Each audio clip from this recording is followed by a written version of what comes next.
Welcome to West of Tulsa. I'm CJ Ward, and we are broadcasting from Ventura, California. We got Dan at the controls and the helm. Yes, sir. Although Helm isn't here. Good to see you. Yeah. Gabe is here. Beth is not here again. So we have to just do this on a weekend so that way we can get those two back, right? Yeah, we'll get is that them what in. the issue We'll get is? them in here. Yeah, we'll do it. Life intrudes. Because we've been taping these during weekdays. Well, Yes. Helm's been dealing with a Yeah, he has family been, issue, yeah. but he'll be back soon. Okay. Yep. And he's got some interesting guests lined up, too. So Yes, when he does. Yeah. Oh, I he can't wait does. for that. That's going to be Oh, super, yeah. super exciting. Floyd Lippincott. Yeah. Yeah. AKA, we'll fill that out later. Yeah, that's a little tease for the next show. Actually, that was the AKA, I think. Was it? Floyd Lip. Yeah, that's not his that real is the name. AKA. Yeah. But we'll find out what the real name is. Yes. Okay. So are you going to do the tip line before we introduce our guest? Oh, man. We know. Slap, We know CJ, we he's gotta like do we it. like doing it at the head And and I at the didn't do it tail. last time. Head and So, tail. okay. No, I appreciate You it. did do it at the tail last Keeping time. me so in that's line. Good. All right. Yeah, so we do have a tip line. In fact, our next guest actually contacted us to the tip line. That's Ooh, right. Yeah. There you I mean, go. I've met him before, but he Proof did contact. that it works. It's proof Yeah, that it Because works. I read the email first. Yep. And I'm like, and then you're like, I I this know guy. him, yeah. But he did reach out to us, so thank you for reaching out Yes, to us on the thank tip you very line. much. So you'll meet Blake here in a second. But so I don't get in trouble, go to westofTulsa.com, click on the tip line page, fill it out, tell us what you want to talk about or your story or whatever, and maybe we'll have you in studio. Wouldn't that be fun? Just like Blake. Just like Blake. That's Yeah. right. All right, speaking of, that's our segue to Blake Brisboy. Yes, sir. Thank you for joining us. Thank you for having me. This is exciting. So you have a pretty fun collection, and we know we have common friends and all that stuff. But Yeah. you've got some really fun cars that you own, you're working on, and I try, yeah. I kind of prioritize joy and fun with my cars. so you're not so much of a wrencher. I mean, it's not like you wrench on these things. You probably I tinker used with to. them. I'm a pretty bad wrencher, So if you know your limits, I kind of know mine. And on some of my cars, I need help. So yeah, I used to wrench with my brother actually back in the day on like BMWs. That's kind of how I got. Actually, on we both had Nissan Sentra SERs, which I'm looking at. I think you have Yeah. SR20 in you. That's right. Yeah, dude. so we had- SCR, that's such an underrated car. Yeah. Well, his dad actually bought one new back in 92, 91, whenever that was, right? When they were, if you couldn't afford the 320 BMW or what have you, then it was in the mix. And yeah, little hot rod, right? 2 Yeah. liter. Thing was revvy- quick. Right, yeah. So he had one new, but then, moved on to other cars. And then by the time I actually joined his family, because long story, I was kind of an orphan. So kind of they adopted me in a way. Mm-hmm. That's kind of my introduction to the car world. Because before that, I appreciated cars, but I wouldn't say I was a car guy, right? I played Gran Turismo. I enjoyed Back to the Future, DeLorean, whatever. Not a car guy, huh? You were not a car guy like Dan? Wow. Similar, yeah. So then, Okay. then I Gotcha. got introduced. Steve Greenberg is his name, the dad, and he at the time had a Triumph TR6, with the like those cylinder cars. Yeah. British Roadster. At some point, he had an Alpha GTV. It was a pile. He had a Spider too. So he had these interesting cars, and the SR20, right? So they got me into, and Sam, his son, who's I call my brother, he was good at it. It was just kind of a natural, and I wasn't. So I would always tag along with him, and I mean, we both did know what we're doing, right? So like runs to get tools delayed, project completion by tenfold or whatever it was. Right.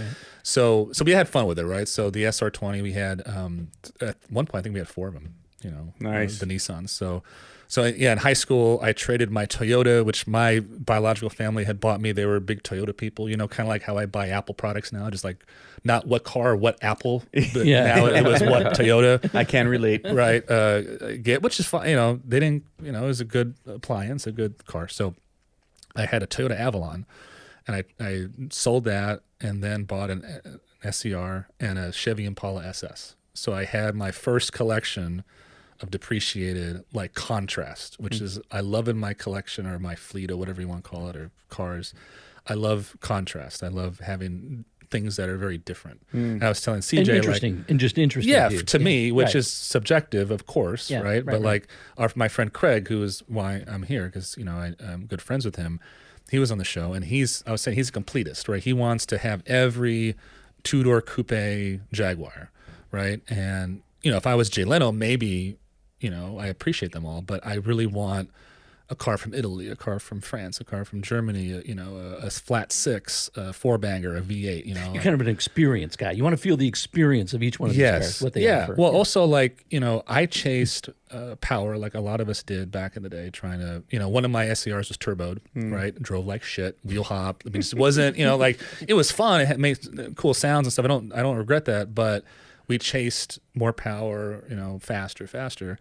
And as I've grown older, people ask me like, I've breathed on all my cars still. The 911 I've breathed on, the Morgan has cams and been breathed on. They're like, what's the horsepower?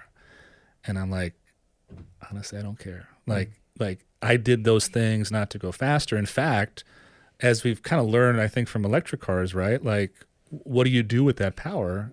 And they're kind of soulless. Like I have an electric, my company car is an electric car, and it's for doing the grocery store run or whatever, it's the Apple. It works. That's what Gabe. I call it the appliance. Yeah. It does what it needs to do. I hear you have a Tesla though. I do. I don't want to get political. I don't. I have a Polestar.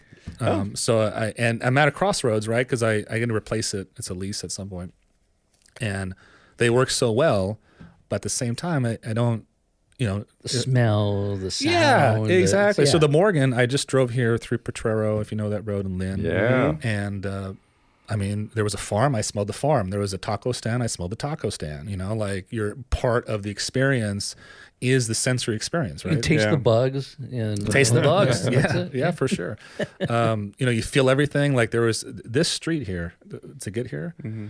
That is a suspension tester. Yeah, absolutely. That thing, there's some great potholes on that road. Yeah. I thought it was a Cuba. I thought it was back in Cuba. They haven't fixed the roads in 60 years. So that's what happens when you're in the middle of an industrial complex, right? With all the big trucks. And torn up Actually, the that's road. interesting. I just realized driving the Tesla, that's my second EV. The Tesla is my second EV. I'm a windows down, top down, sunroof open kind of guy at almost any speed. Yeah. But in the Tesla, I rarely do it. Because what it does well, sorry to interrupt. No. It's like it cocoons you, right? Mm-hmm. Which actually we'll talk about Citroen probably because that's I have one, but I always thought like the DS would be the perfect retro mod basically to put an electric drivetrain in it, because factory the drivetrain was not great and whatever, but it has that hydrodynamic suspension, right? So it's just you're riding on a carpet and you put that drivetrain in it, but it cocoons, right? I was thinking about getting here because in the Morgan, there's no doors, there's no windshield, it's just you're out, and you have to be kind of eccentric to drive it. I mean, it gets attention, but in a good way generally. Like I have thumbs up. The kids love it. It's people taking pictures as you go by. Like my brother has a Ferrari, and you drive that, and you get a different kind of attention that's not always positive or welcomed. Yeah. Or there's judgments or whatever. The Morgan, I tell people has been positive 100%. So I can't say that anymore, because one day I was at a stoplight, and there was this couple crossing the street, and the husband kind of looks down at me and goes, "You have a death wish?" Like really mean, you know what I'm saying? But that's the only time that I have had any negative. Maybe he had a dry sense of humor.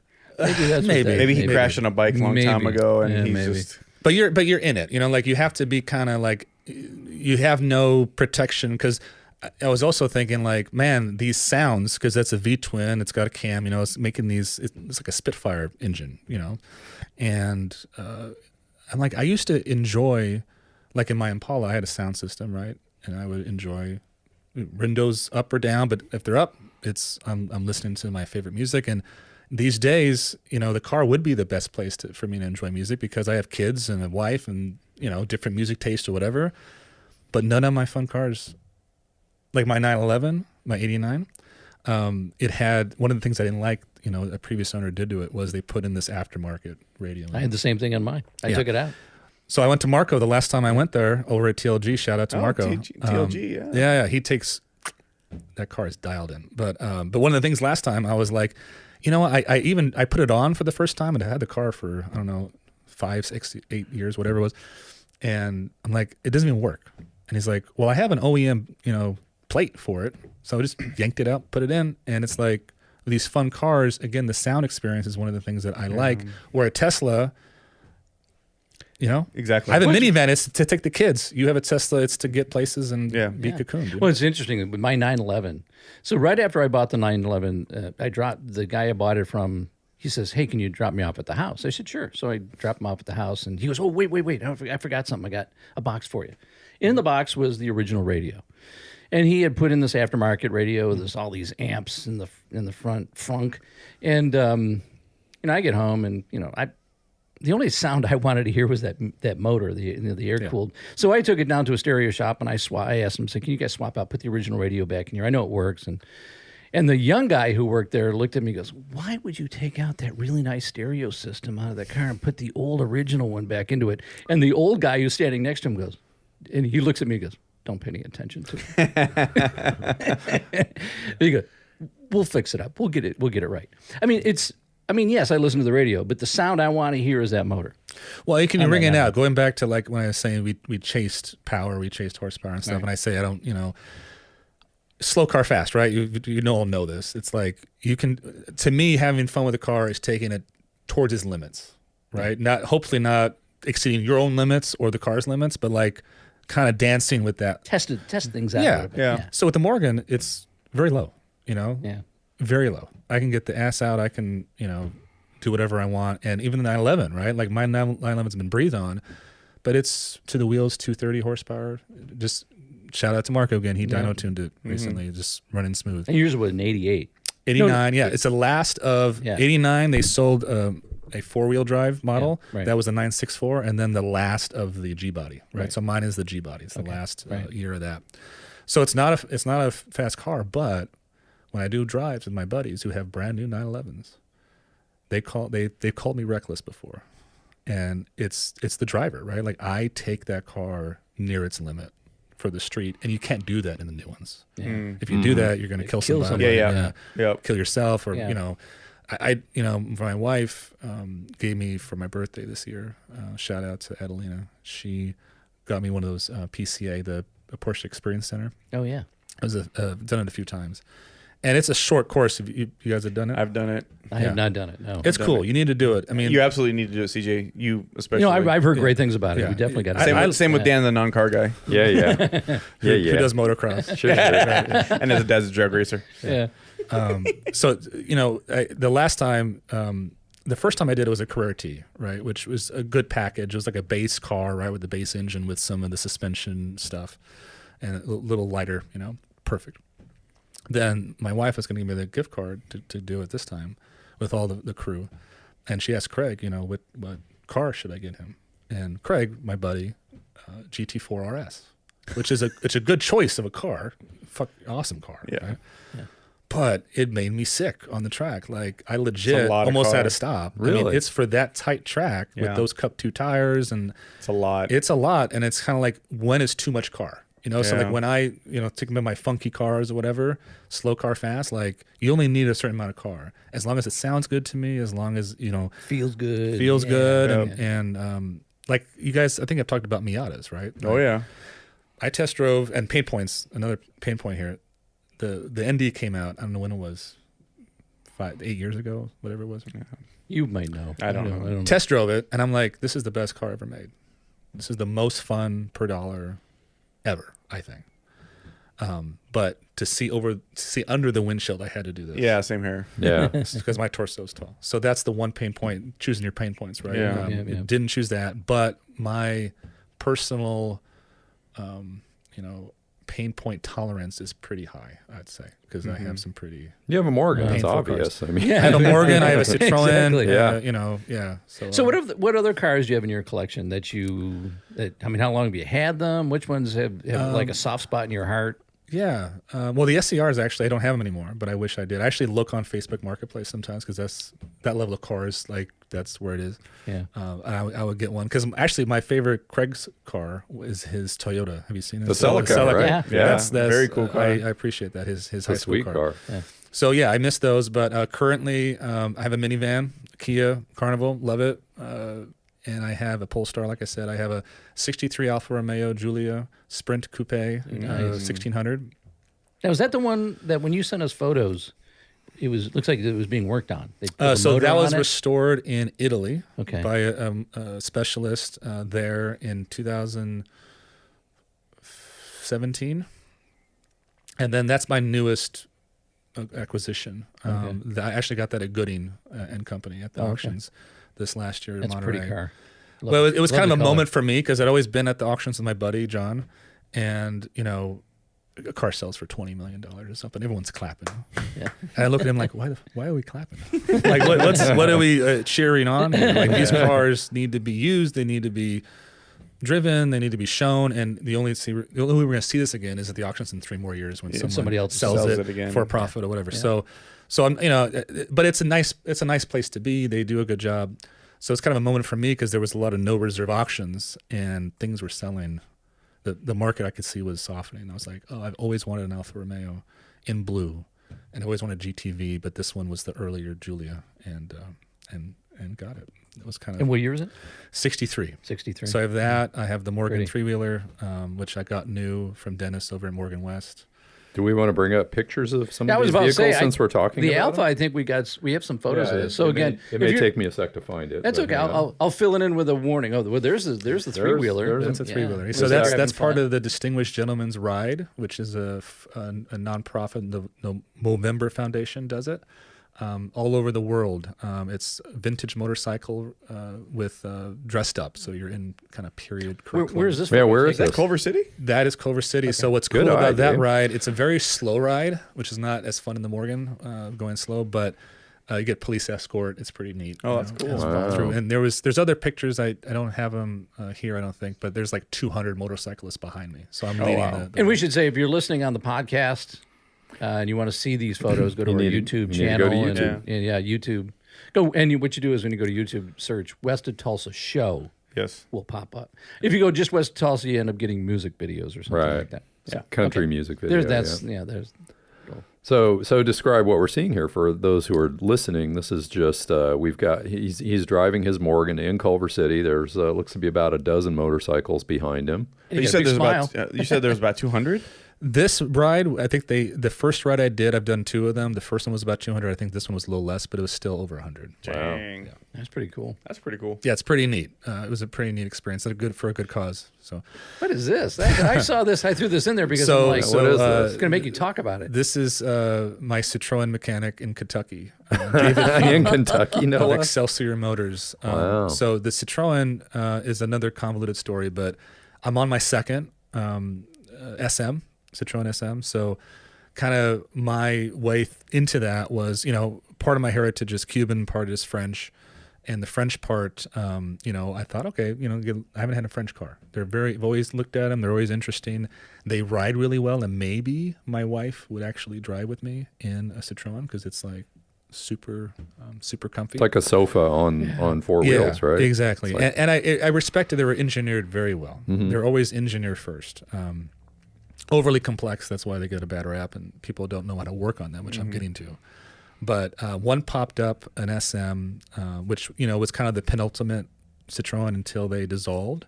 And I don't know because you're a rotary guy, right? So I don't know do you know the rotary story with that? With Citroen? Yeah. No. So Citroen and NSU, the German company, right? They created a company called Com Motor. I think that was Com Motor, and they were developing together a rotary engine. And Really? Citroen was very methodical about it. They actually produced, I think, 600-700 prototypes. Really? And had people driving them and stuff. And then this was in the 70s. The gas crisis happened, right? And then the rotaries just did not pan out. So it basically bankrupted both companies. So Wow. NSU got bought by Volkswagen and folded into Auto Union to become Audi, right? And then on the Citroen side, Citroen was like, well, shit, we were expecting to use this motor in our high-end SM because they did the DS, which did very well, but it had this kind of humdrum drivetrain. So they bought Maserati, the company, the whole company, to get the engine for the SM.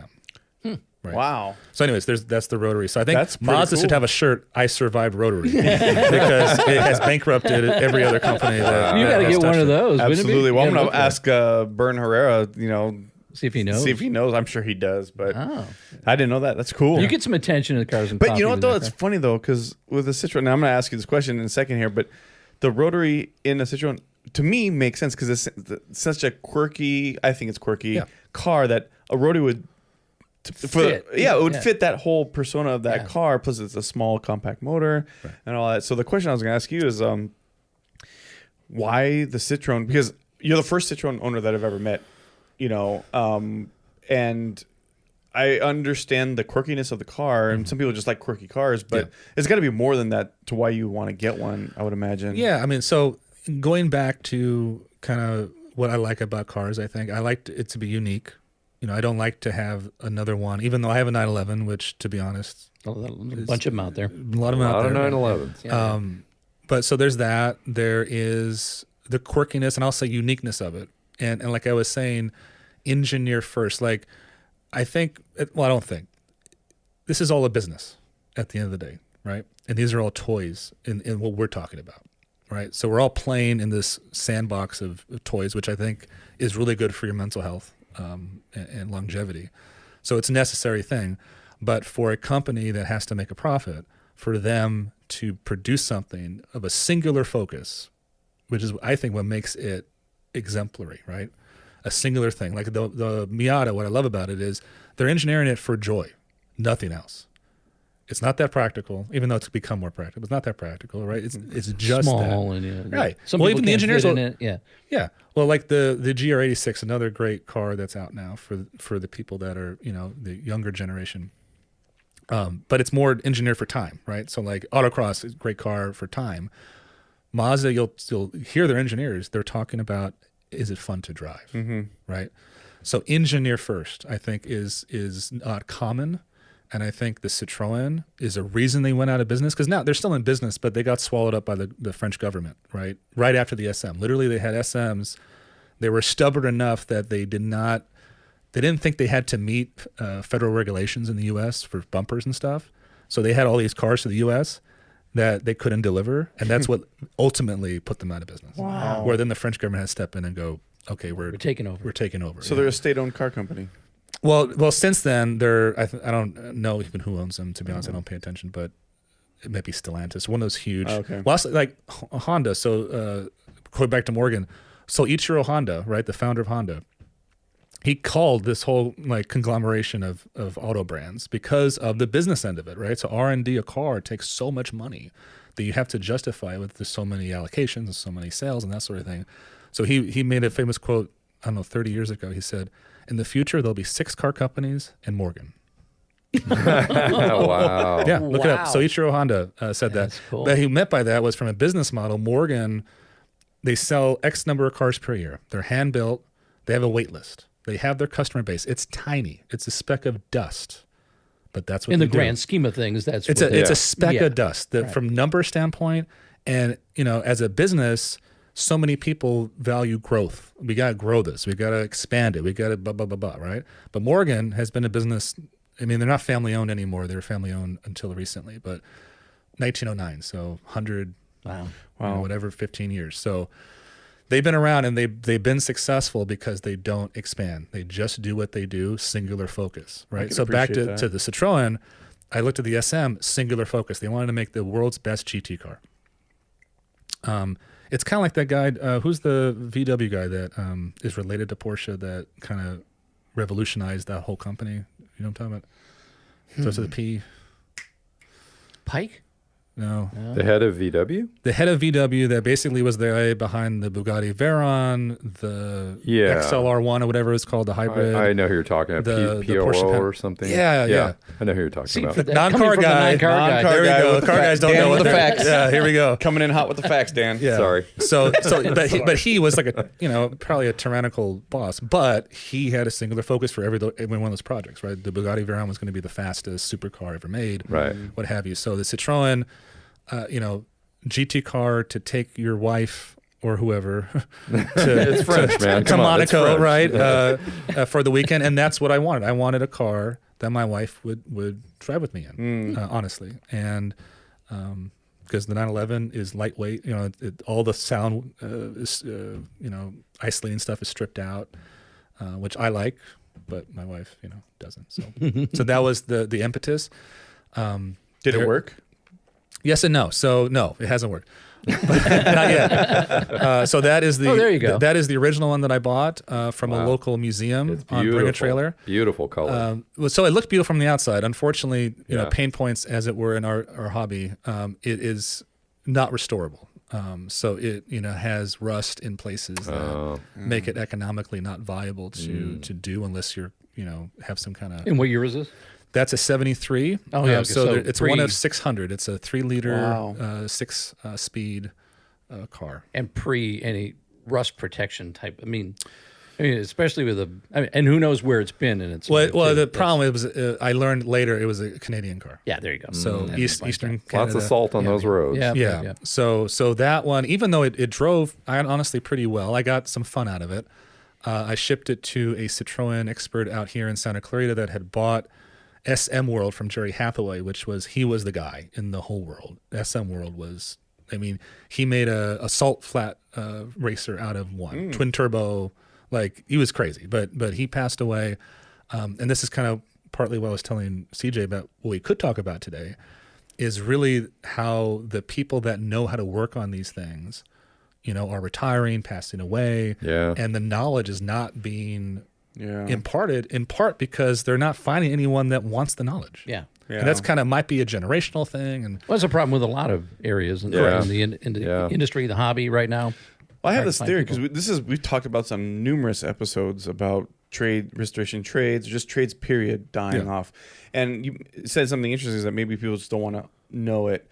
I also think a lot of people that were able to give that information, maybe let's call it 20 years ago, maybe even 30 years ago, weren't willing to do it.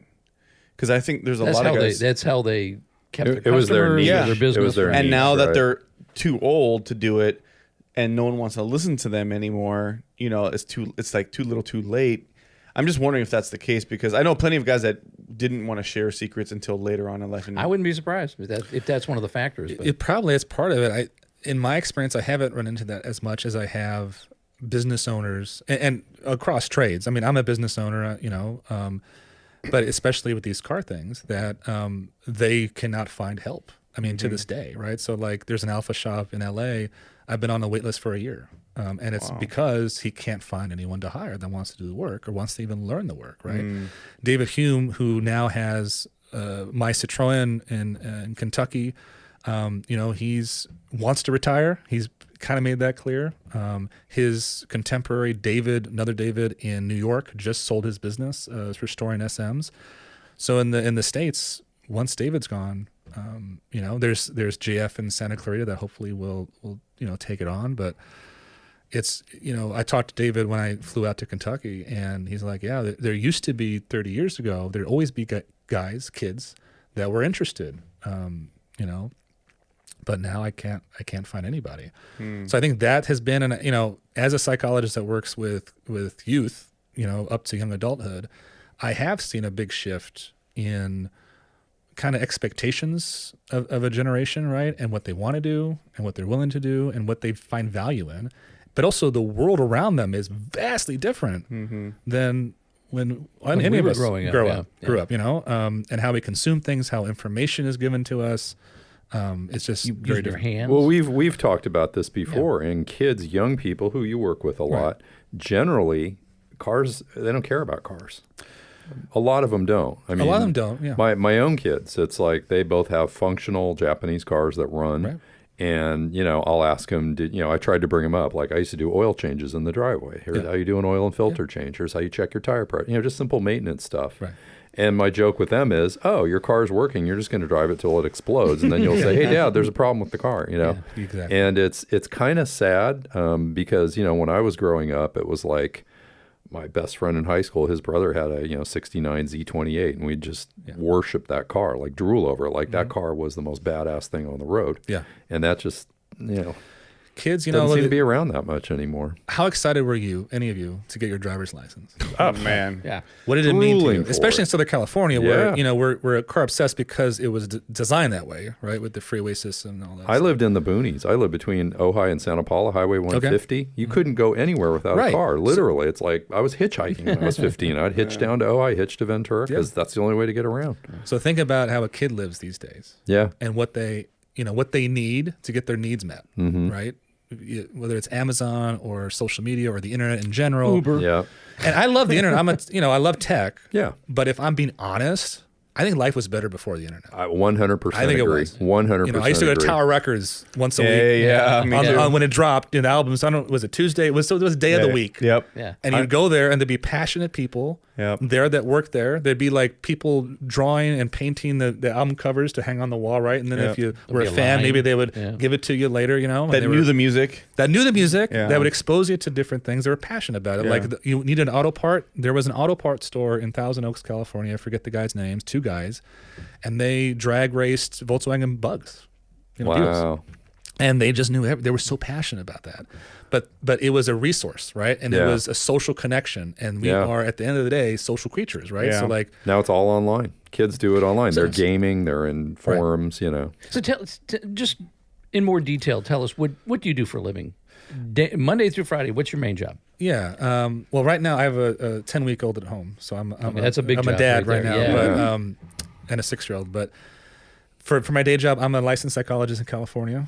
My wife is a licensed marriage and family therapist in California, and we own and operate a treatment center for kids 10 to 25 who are depressed or anxious enough that they need a day program. So after school, they're usually at our facility 12 to 15 hours a week. Most of the time, they're either suicidal or have made an attempt. So yeah, we're working with pretty acute kiddos. I also practice general psychology with less acute kids, and but yeah, I've seen shifts, and the pandemic did not help, obviously these kids and this generation. So things have shifted so rapidly. I think we're kind of still catching up with all the change in just everyday life. Like to get here, I have my Google Maps, which I appreciate that. If you remember getting lost in the Thomas Yeah. Guides, that was not fun. But it was a skill, I guess, that I don't need anymore, right? So how many of those skills are being lost by all the luxury that we have now? That's actually, you make a really good point. I just said this yesterday. My Tesla, it does some really interesting things with the tech where you don't have to do it in other cars. Like when you slow down, like the single pedal driving, right? The braking, which is really convenient. And then the cross traffic alerts, sensors and stuff like that. You go from the Tesla to like my RX-7 or my RX-8 or even my 240.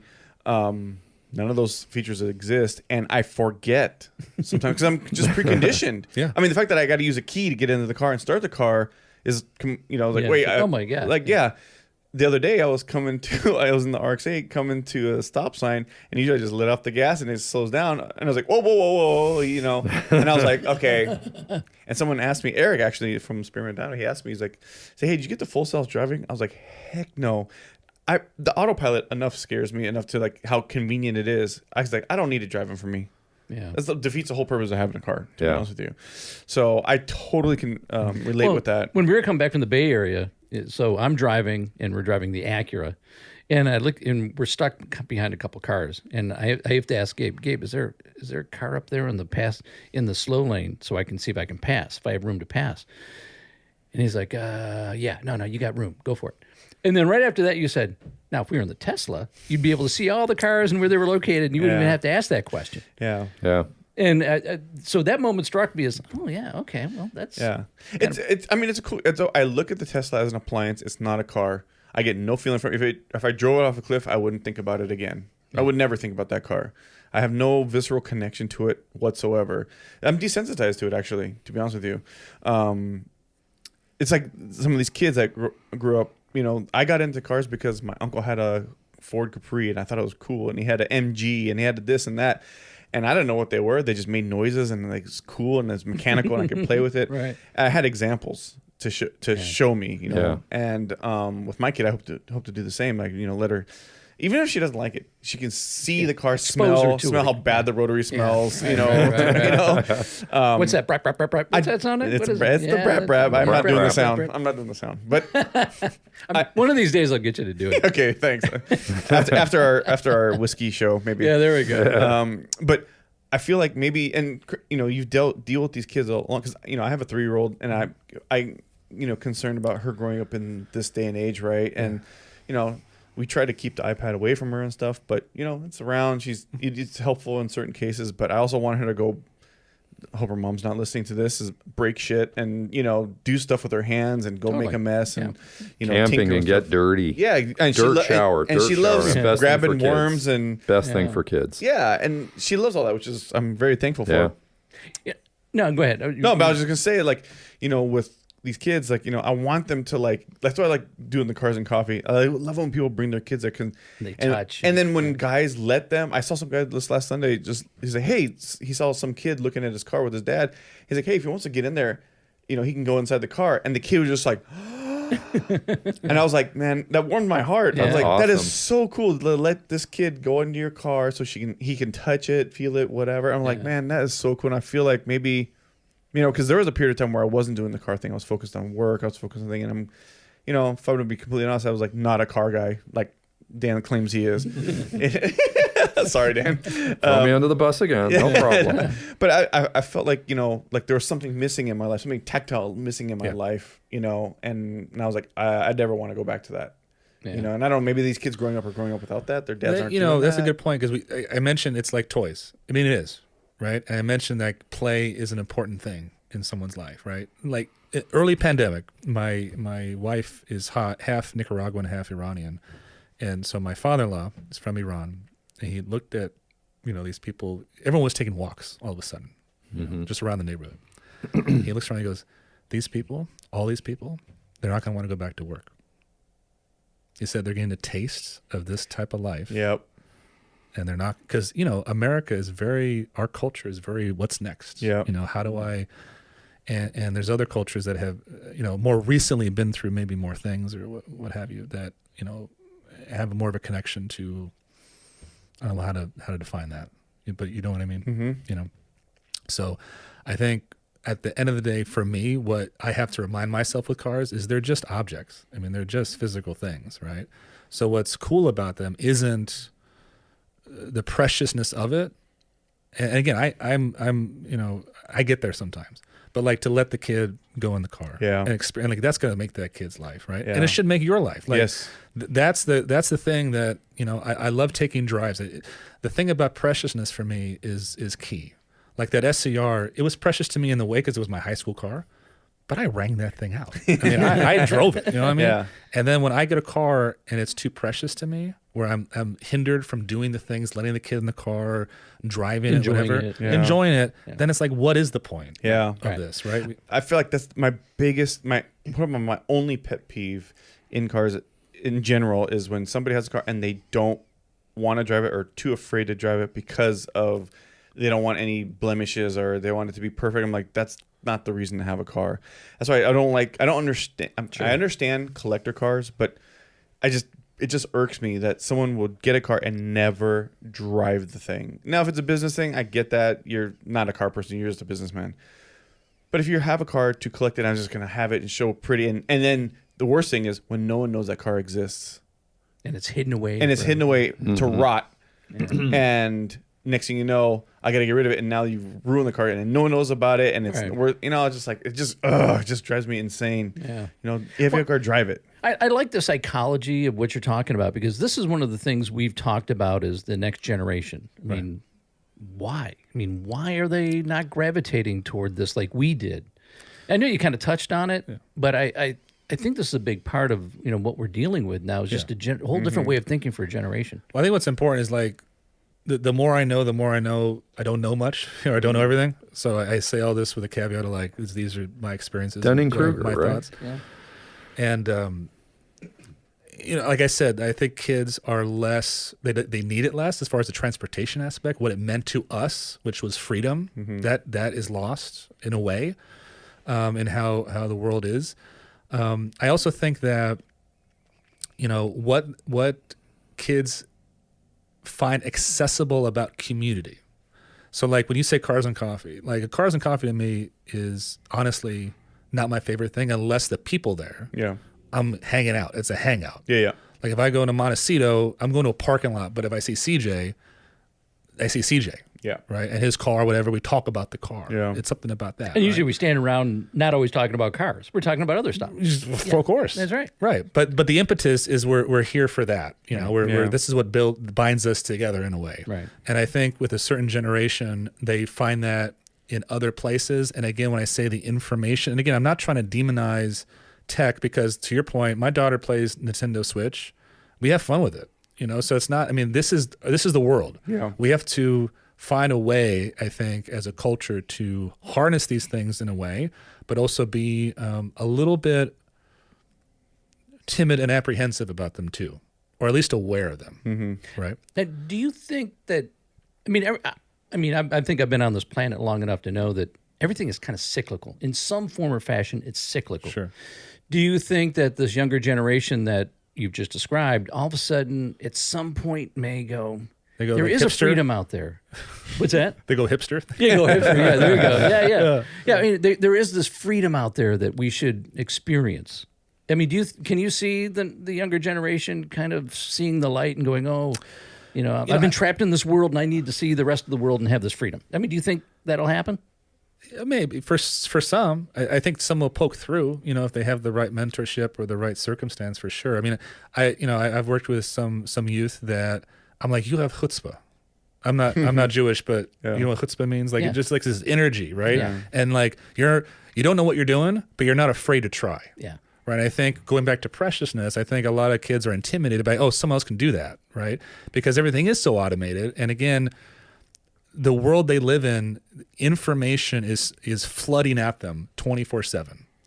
We all have supercomputers in our pocket, right? Mm-hmm. Like we don't need to be bored anymore, right? Yeah. So for a kid, to do a task that requires sustained mental effort and is difficult and is not easy to master, from survival, from a biological standpoint, that's not something that's rewarded. Yeah.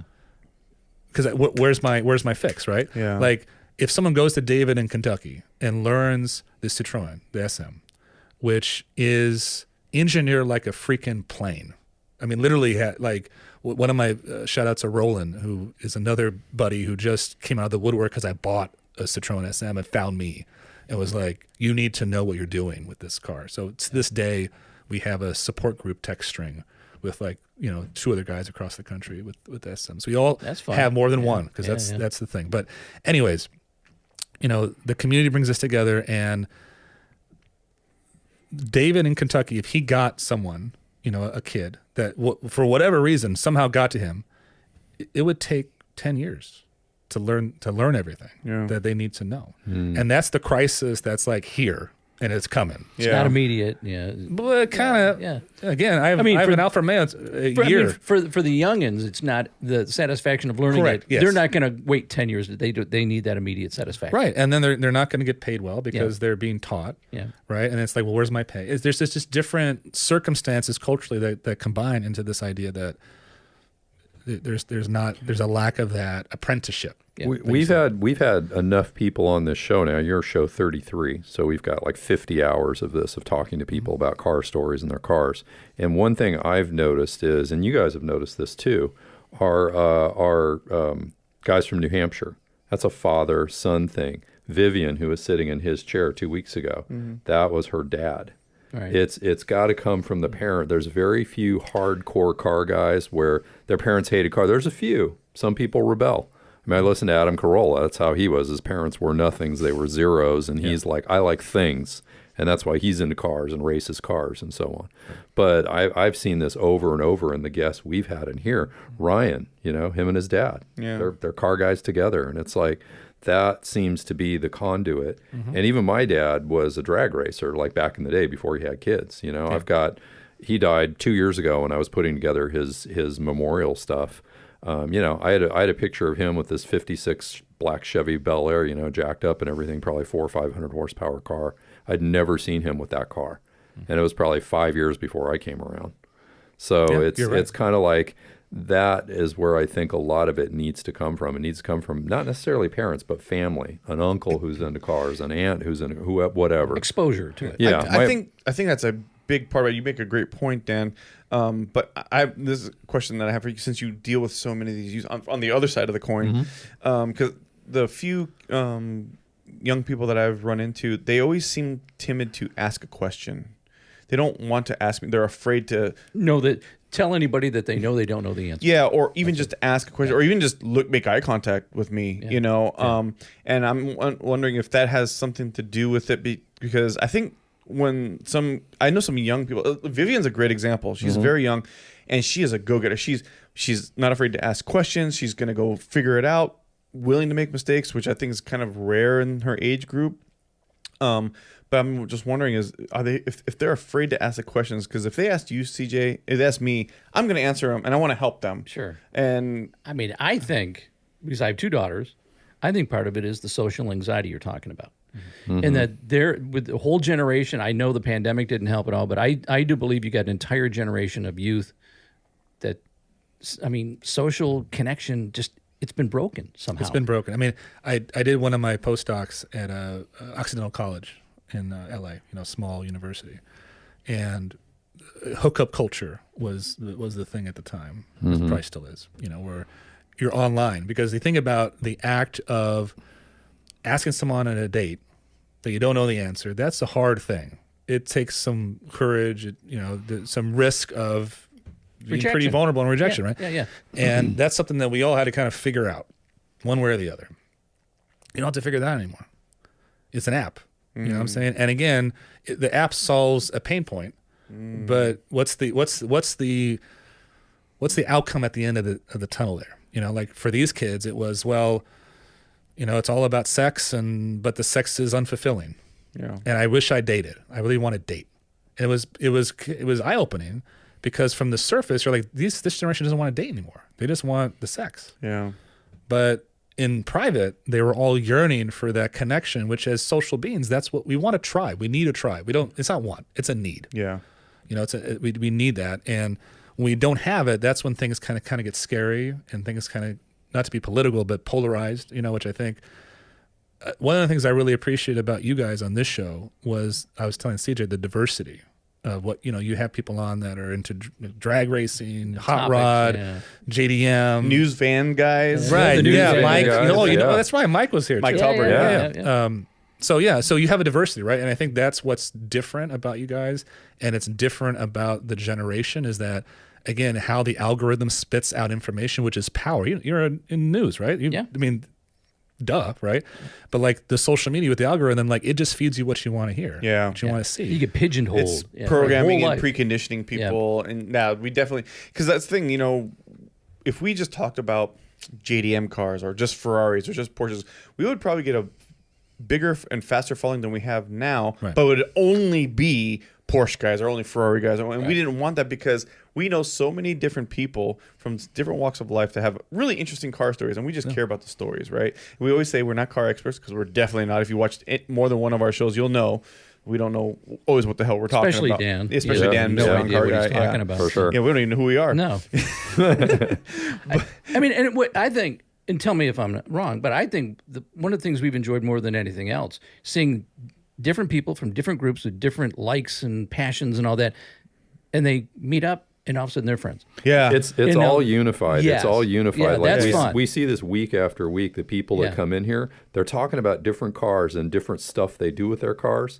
But there's this thread, this pulse. Like they say, the red thread threads it all together. Is they love freaking cars and they love the lifestyle. And that, to me, even not being a car guy, I recognize, and I kind of go, that's pretty cool. that is I cool. dig it. Yeah. And the thing I wanted to ask you about also, I've noticed this. I'm a very curious person. My favorite word is why. I love that. I try to get that into my kids. They don't. And I notice that with a lot of kids today. They're not curious. And I don't think it's the internet. I don't think it's because you can find anything about anything on the internet, right? It's not that. It's just there's not a natural engagement and curiosity these days. They're into, like my son, he's really into all the anime, manga, Japanese gaming stuff, and so on. And he gets excited about that and football, and I'm not into football, and he just talks my ear off about that. But if I tell him, hey, we had a father-son team today that builds Land Rovers, 6-wheel Land Rovers. Oh, that's cool. Yeah, he doesn't go, what does that mean? I got it. You know? I got it. I know how. What do we'll you get think your it son is? hooked on cars. Okay. We need to have an Initial D show. Yeah. Because that's maybe. anime Yeah. and that's cars. Yeah, If you're into true. anime, I'm sure he knows what Initial D Yeah, is. I'm sure he does. Because that's the thing. There's got to be a hook. I mean, he may never be into cars. Yeah. But he's in anime and Initial D and my point is You gotta tie Initial it together. D. Do you know what initial D is?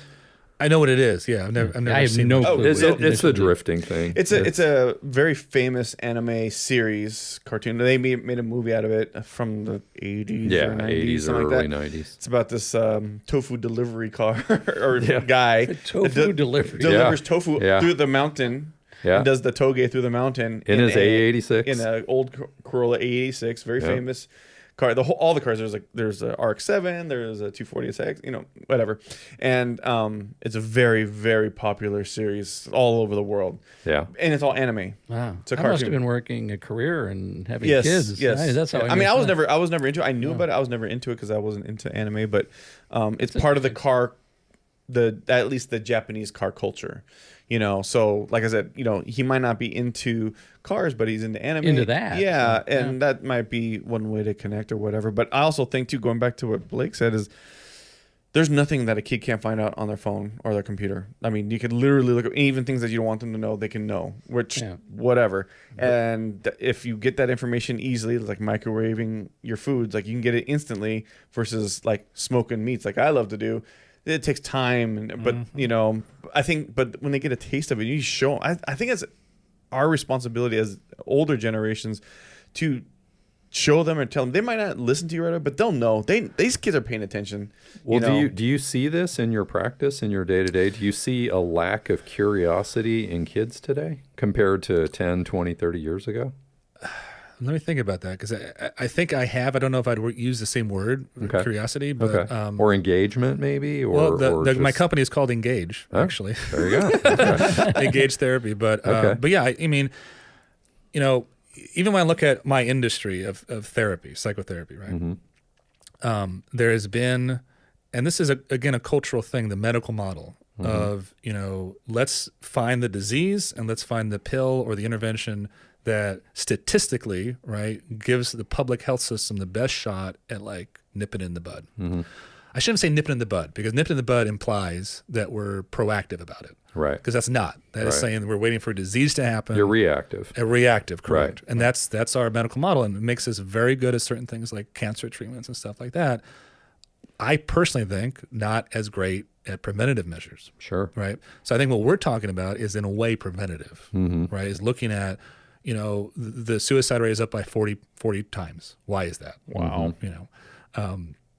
So I think looking at my industry and how we intervene on things, right? Like a lot of times I get pressures or I feel pressure from insurance payers, from parents that are well-intentioned and just, they're scared their kid's not doing okay.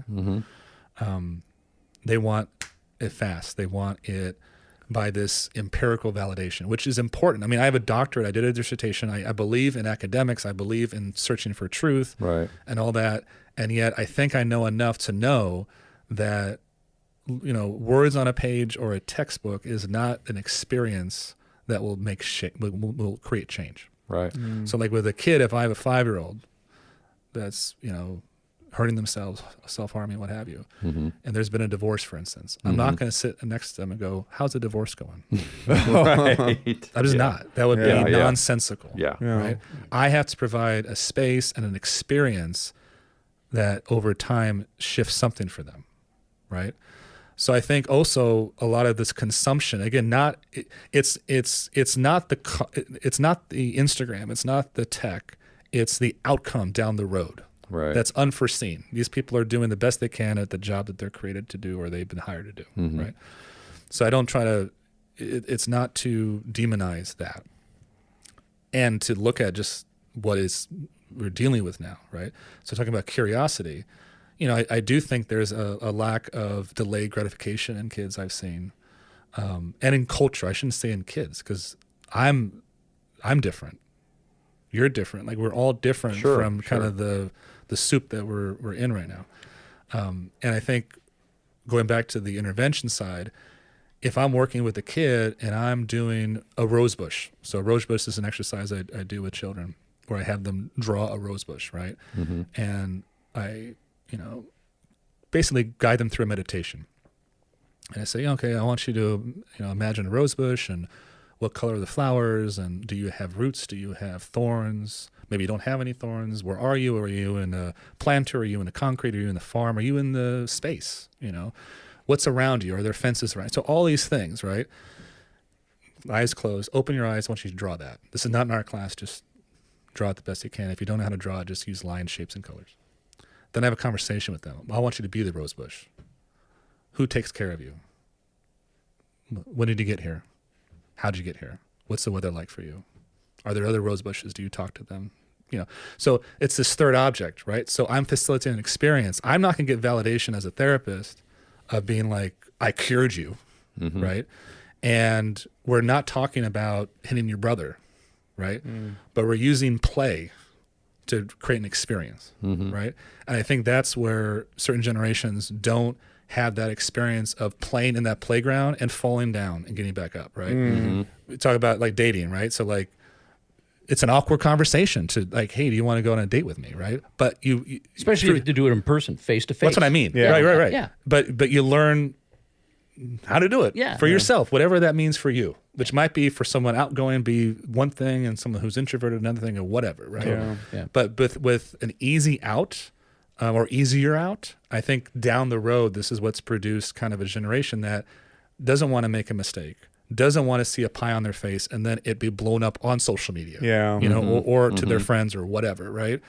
And that's where I say I see little inklings of this chutzpah, and I'm like, we got to get. I don't know how you got that, but let's like feed it. Let's feed it. Right? Yeah, no doubt. Yeah. Whatever it is, like my daughter couldn't care less about cars. My wife couldn't care less about cars. That's why I'm here to talk to you guys about cars. So, this is your psychology. Right. So like, that's what I got. I didn't get a car girl, at least yet. I don't know. Yeah. My 10-week-old is to be determined. There's still hope there, Blake. There's still hope. But also, you know what? If their passion is something else, then that's my wife, she likes cars. She's not a car girl. I wouldn't call her a car girl. She likes expensive, nice, fancy cars because they're expensive, nice, fancy cars. She got me my Porsche experience for my birthday, which was one of the most amazing presents I ever received, and because she knows that that's something that's right up my alley. She enjoyed it. She loved it. She loved drifting the 911. That was her thing. She was just like hooked on it. She's like, "Can we get a 911?" I go, "Not to do that," but I wouldn't call her a Porsche girl. She doesn't. She never wants to go to the races with me. She doesn't want to go to Cars and Coffee. She doesn't want to do that. She barely watches this show, so I can talk all as much crap as I want because she won't hear this anyway. This is probably the one she will watch. Right? But she knows. And then my daughter is. I'm starting to pick up on it because like I want her to like go in my car and you want to drive Daddy's car. She's like, "No, I don't want to drive." But then she's like, "Daddy, where's your red car? Is it broken?" I'm like, my wife's like, yeah, she knows it's a rotary. She knows it's broken. Yeah. Like she pays attention to those things. She's not into it per se. She's into her, girly pink stuff or whatever. But she knows that Dad's into them, and I think she has a connection. I think what you're doing is planting seeds for 10 years from now. Yeah, for sure. Yeah, she becomes a teenager. You're going to find out how much the seeds that you planted now are. I leave car parts and car things all over the house for her to play with and pick up. And I always want her to pretend that she's driving Daddy's car or whatever. And I go, "Is this your car?" And she's like, "No, it's Daddy's car." I was like, "Oh, well, it could be yours," So I mean, like I said, even if she's not into it later on, that's okay. But at least she knows that it's something, And I feel like that was something that my dad was into. My dad was into cars for a little while, then he wasn't. And that's a part where I feel like maybe him and I lost a little connection at that point in time, But then we just got reestablished when I got older, made a little bit more money, and we had reconnect. Yeah. So I feel like the older generation, it's our obligation to at least reach out and just show them it's okay. And this is one thing I really, really, really don't like is pranks on people. I hate it. I absolutely hate it. I have friends that send me prank videos all the time, and I absolutely hate it. Because it ruins the trust, because then now someone's afraid to go do something because they're going to get pranked on, especially car guys too. We talked about this on, I forgot which show it was, where people were afraid to ask how to work on a car or get shamed for not knowing something about a car for asking a question. I go, that's terrible. Oh, the Melissa show, probably. Yeah, Car yeah. karma. Yeah, Yeah, I think yeah, you're right. and that's why she started, because she wanted to teach women how to work on their car, because they were already intimidated being a woman in a car industry. Right. You know, on top of asking for a question about how to work on a car. You know, I think it's up to us, especially if we know this information, to share it with them and be welcome. The questions are welcome. You know, I mean, go back to the psychology. I work at a TV station, and a lot of the people we hire, really young producers, young reporters. Mostly, I would say the producers we've been hiring, people behind the scenes who help, do the technical direction. I'd say they're probably, a lot of them are in their early 20s, whatever it is. One thing I have noticed, probably for the last at least 5-10 years, they don't like to make eye contact. They won't even say hi to you unless you say hi first. Mm-hmm. And this is not just a few of them. This is pretty much all of them. It's like a whole generation of, they're almost afraid to make eye contact. I don't know what it is. I mean, is that part of what you're saying? Kind of. I mean, look, I think they did a study a long time ago that for every hour of basically being on a device, you lose about 20 minutes of face-to-face interaction, right? On average. The screen time went from, I think in the early 2000s, like 4 hours a day. Do you know what it's at now? Got to be 6 or 7 I don't know. at least. What, 12? Really? Wow. what? 12? So basically, All day. your waking hours, a good chunk of the majority of it are on a device. Right? Yeah. So if you think about practice, if you believe in practice, right? And you're losing 20 minutes for every one of those hours in a youth's adolescence where you're doing difficult things. You're going through middle school. Who liked middle school? Right. It was awkward, right? I mean, you were learning you were going from kid to adult, and you didn't know the difference yet. Yeah. Right. So in summary, I think lack of experience catches up to you, and lack of trying, and lack of failing, and lack of. Interesting. So I think that's part of what you're maybe seeing. And the lack of failing, in my opinion, is one of the biggest problems. Right. Because when you fail, that's how you learn. I mean, most people learn from failing. Right. And if you don't even give it a shot, That was you're me not gonna learn anything. asking girls out. I learned how to fail Totally. that quick. That's a good one, too. Yeah. I failed quick on that one. Yeah. So I got better at it, though, with practice. Well, what's interesting about this is we haven't really, we kind of talked about cars, but we haven't. But I like the idea of the psychology behind, this addresses one of the things we've talked about, the younger generation not picking up the mantle and, getting at a body, I think body this is and pain work. all and- relative, though. I mean, It is. There's Yeah, got to yeah, be a genesis of all this. There's a reason why these kids are not picking up the trades. And there's got to be, because to me, these trades are cool. And I think when they find out about them, How cool it is. yeah. Vivian was a great example. She's 20. She's 20. She's 20, and she's wants to build her whole car by herself. She's working with a shop. They're not She building it for her. moved to Ohio to do a Mechanics course in a college. I think it's like a university. Yeah, that it she is. was going And to. she I'm owns like, 5 Miatas, and she rebuilt the engine on one from scratch by herself. Like, I was blown away by yeah, her. She was very amazing. inspiring She was story. amazing. She gives me hope that the younger generation can do this. And she might be one in a few, in many, but still, I thought I was like, well, at least that's someoone's doing that, because I haven't seen anybody that age really pick Chutzpah, up. right? Yeah. And she's Chutzpah. got Well, chutzpah. I mean, it's Definitely. predictable, right? Like the quartz crisis for watches. If you're into watches, a lot of car guys are into watches, right? So Yeah. the quartz came out when it was in the 70s, I Yeah. want to say, something like that. Yeah. At first, it was all the rage, right? Kind of like electric. This is the new horizon. They work better, more efficient, whatever. What's a quartz watch worth now? Nothing. Throwaway. Even though it right. tells better time. Totally. But the people that like the mechanics of it, you get a Seiko that's $200 Yeah, or a Rolex. Seiko, Yes, I saw it. Seiko. For 10 grand, whatever it is, but they're all mechanical, and that's what makes them special. Is that they're not perfect, they're imperfect, but you have this appreciation for the mechanics of it. Sure. So it's predictable that even though there's already been a boom in classic cars, it's coming.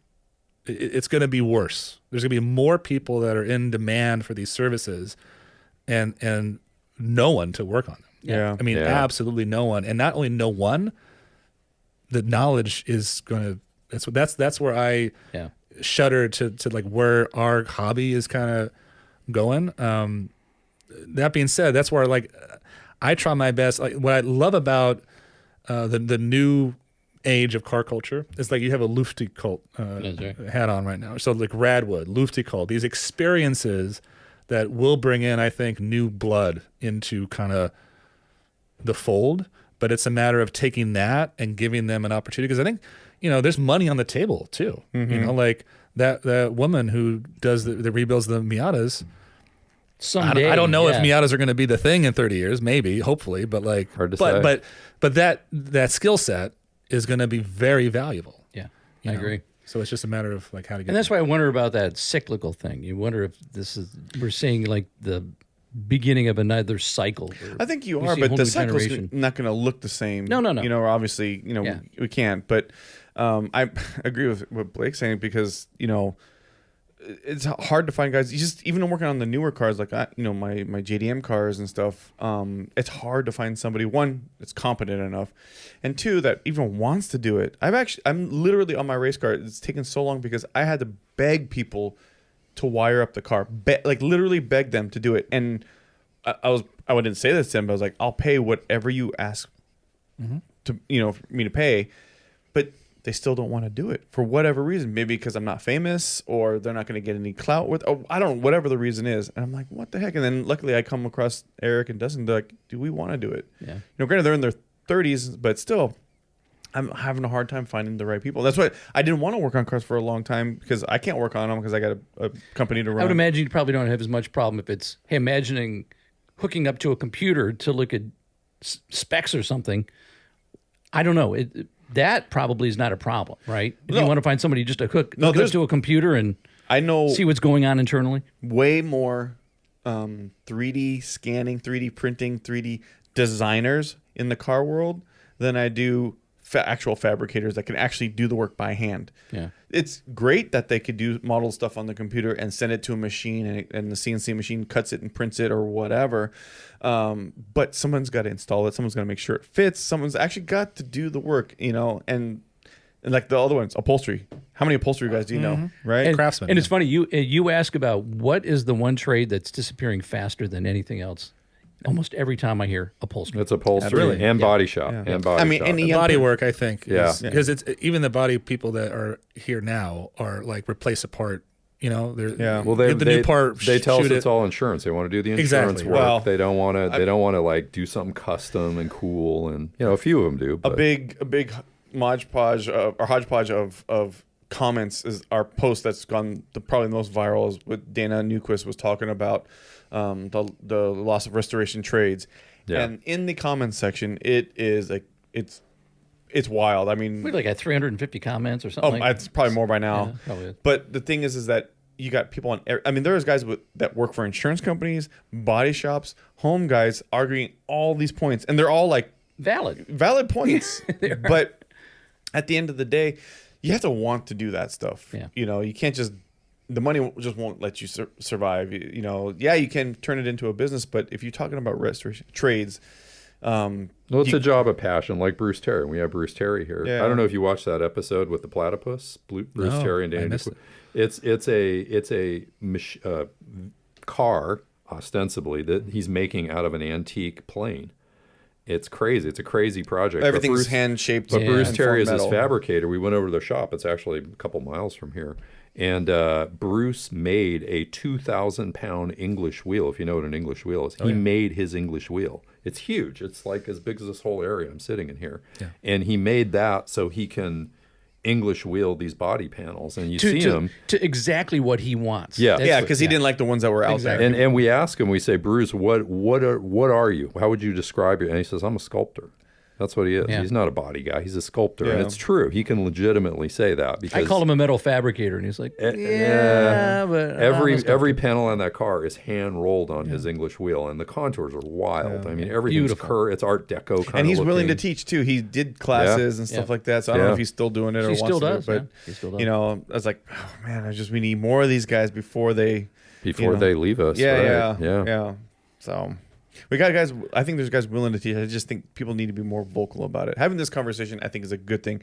Almost nobody talks about this stuff, which sucks. Yeah. We need to talk about this stuff. And we're not a very big voice, at least not yet. But at least it's out there on the internet. It'll live there forever. So somebody on their device could be listening to this or watching this, going, "Hey, maybe I can make a difference. Maybe I can go do that." You know. Speaking of which, we should get back to Blake's photos because we're running an hour and 10 here, and we've only looked at two photos. Okay, so sure. let's go through them real quick. One of them, I think, the ones we haven't seen yet are the. Okay, there's another one of the Citroen.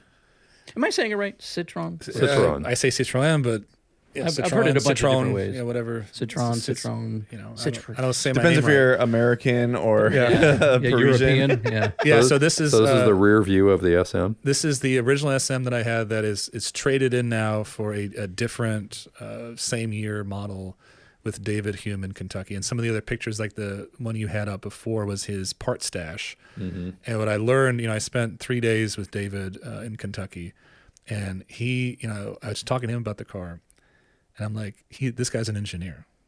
He's not a mechanic. Like this guy, because that car, the hydropneumatics do not just run the shocks or the dampers. The headlights turn with the steering wheel, That's cool.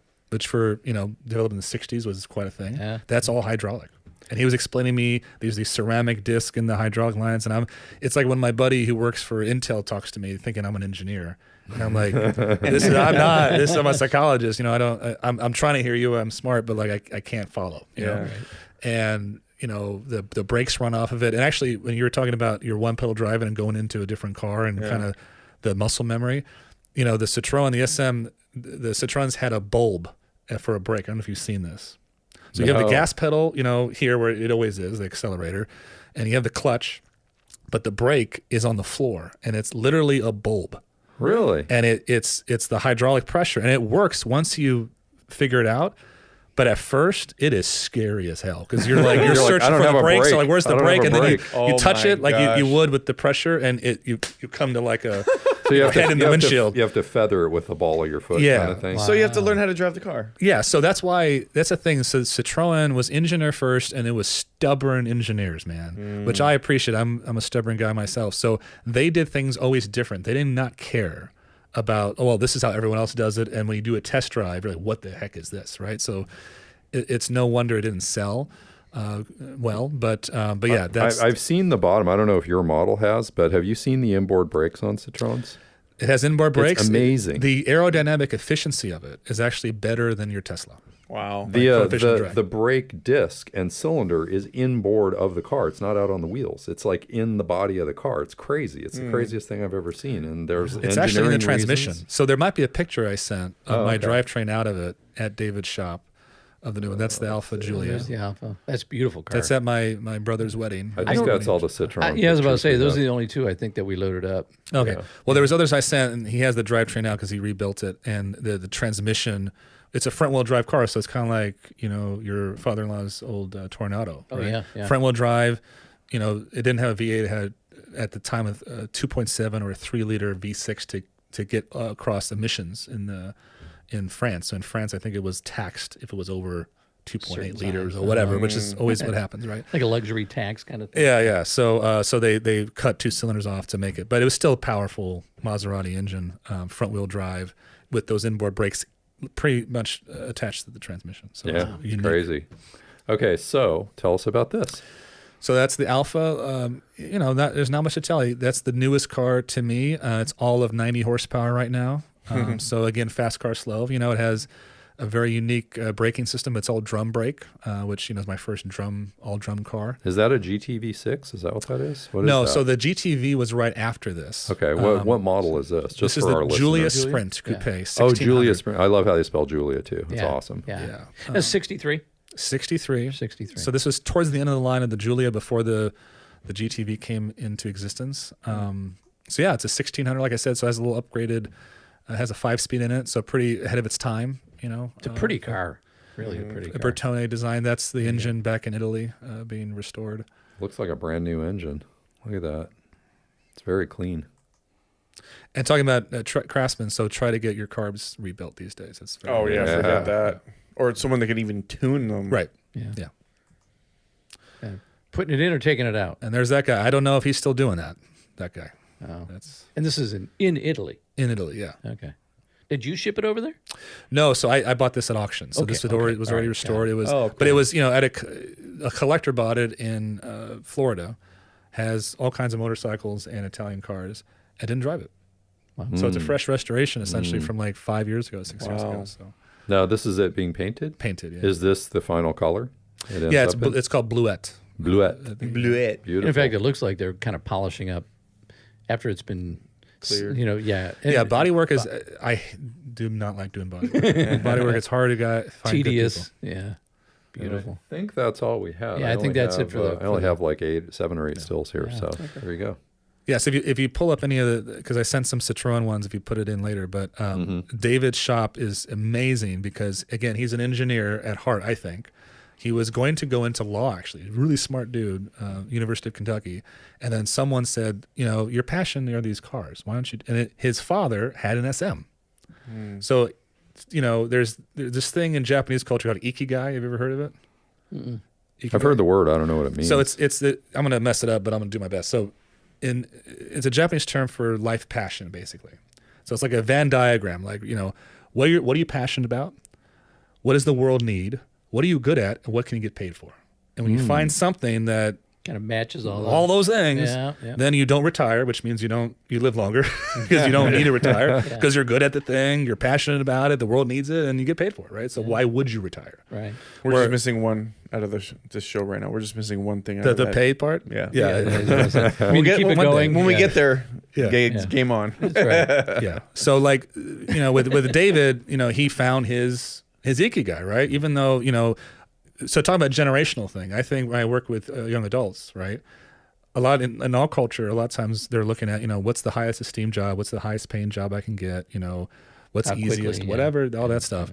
And I try to, incorporate these other cultural ideas like ikigai, which is like kind of different. So like, if you want to make chicken wings and you're really good at that and you're passionate about it, maybe you're a Michelin-starred chef doing chicken wings in Tokyo, which happens. Yeah. You know what I'm saying? But like you wouldn't find that on a list. It's like a Forbes top 100 whatever of careers. So I think David found that.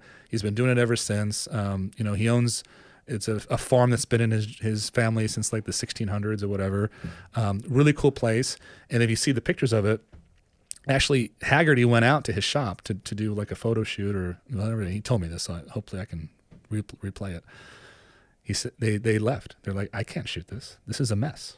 It's all, but there's some photos in there of his like storage and stuff. Yeah. But that's his thing. He's a little ADHD or whatever. But like He knows where it knows is. where everything is. That's It's gonna get done. Yeah. But it doesn't matter, right? So I think that's also where there's in any industry you kind of have to have the Walt and Roy. I'm talking about like the Disney brothers, right? Where like one's good at one thing and one's good at the other, and the mixture kind of comes together there. And I think that's where, I haven't seen a lot of that in the hobby and in the car restoration business. But when that happens, I think that's when someone can create something that's sustainable, which I think is Who was our guy that came on with the Bronco?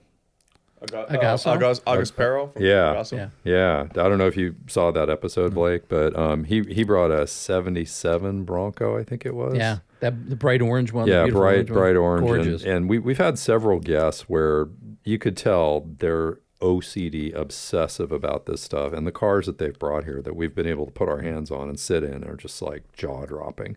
Yeah. Like the Land Rover, the Bronco. Yeah. We've had a couple other ones where it's just like I so appreciate people that are fanatics about that stuff. Yeah. That's And- just like and that's what it talented. sounds like your guy is. It's like well, there's a singular passion focus. there. Like he works on one model, right? It's a passion. And That's Marco at TLG, he works on air-cooled Porsches. Generally. Yeah. So That's like, why it's just you say fanatic or OCD. I think that's not the right term. It's focused. Yeah, Because that's true. what they do. They True. focus on those things.